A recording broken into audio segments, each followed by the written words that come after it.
Il est 9h07, vous êtes toujours en direct sur TV Finance et Boursorama. Éric Galliègue, le président de Valcante Expertise, nous a rejoint. Bonjour Éric. Bonjour. Et alors on va regarder ensemble les différentes actualités économiques de cette semaine et on va les noter. On commence par la performance hebdomadaire. Alors la performance hebdomadaire cette semaine est bien négative, on l'a compris. Cette semaine était à nouveau baissière. C'est une correction qui a commencé il y a 3 semaines à peu près et qui représente à peu près 10% des indices. Et c'est un peu moins de 2% pour la France grâce au rebond d'hier.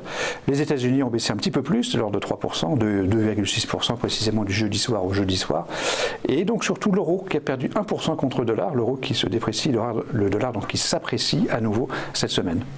Alors on va regarder maintenant les actualités économiques de cette semaine. Alors celle qu'on ne pouvait pas louper, c'était la confrontation entre l'Italie et la Commission européenne sur la question du budget. Alors c'est la première information, c'est l'information la plus importante de la semaine qu'on a notée à -1, on aurait pu mettre -2, effectivement. Depuis hier, ce qui s'est passé au Parlement. Voilà, la confrontation entre la Commission européenne et l'Italie est grave, car effectivement on a affaire donc à un gouvernement italien qui est prêt effectivement à garder ses positions en ce qui concerne son budget qui est déficitaire de 2,4%. Donc la Commission européenne a rejeté ce budget et lui demande de l'amender dans les 3 semaines. Donc c'est une procédure unique qui n'a jamais été connue pour l'instant et qui pourrait dégénérer parce que le gouvernement extrémiste italien est probablement capable de provoquer un référendum sur l'Europe en cas de montée en puissance, donc de cette confrontation, en cas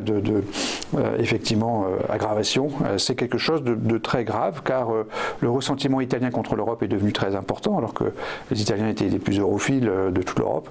Donc c'est une situation très difficile, compliquée et qui bien sûr est négative pour le scénario de marché. Alors deuxième info négative également, c'est la décélération de l'économie européenne.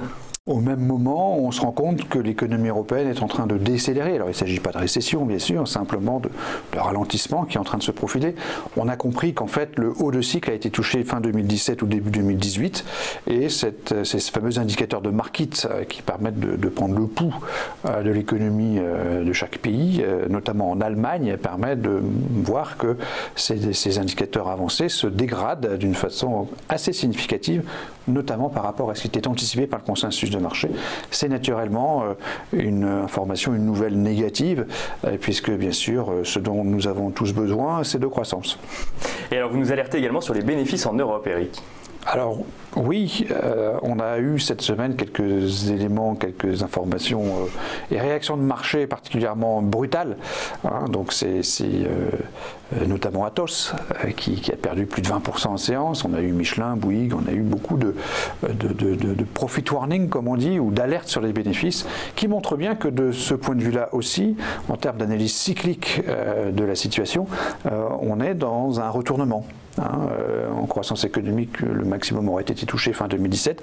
En termes de bénéfices ou d'anticipation de bénéfices, il faut bien voir qu'en Europe, on a désormais une situation donc de révision en baisse associée à ces profit warnings qui se réfèrent à des problématiques de croissance, de hausse de coûts qui sont très caractéristiques d'une fin de cycle. Et alors un mot sur la Chine à présent. Le seul point positif de cette semaine, c'est effectivement l'annonce faite par les autorités chinoises en général de son indéfectible volonté de soutenir l'économie quoi qu'il arrive, avec des baisses d'impôts qui sont un peu anecdotiques, mais enfin des baisses d'impôts, avec donc des taux de réserve obligatoires des banques qui pourraient être à nouveau abaissés en termes monétaires.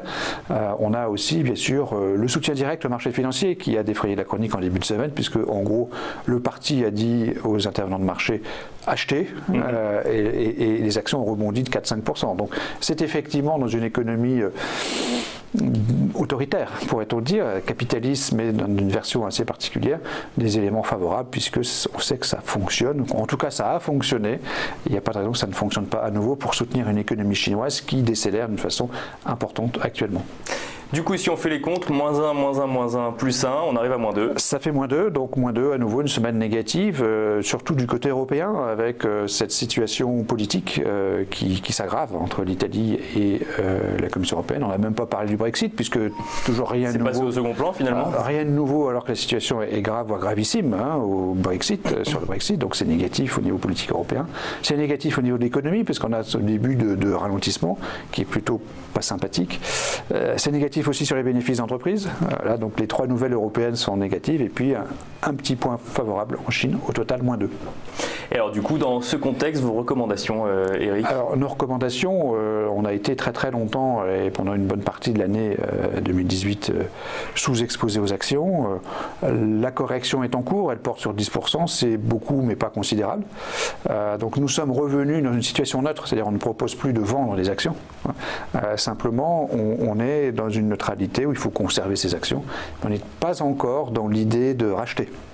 On est donc neutre sur les actions aujourd'hui. Merci beaucoup Eric Galliec, je rappelle que vous êtes le président de Valcante Expertise.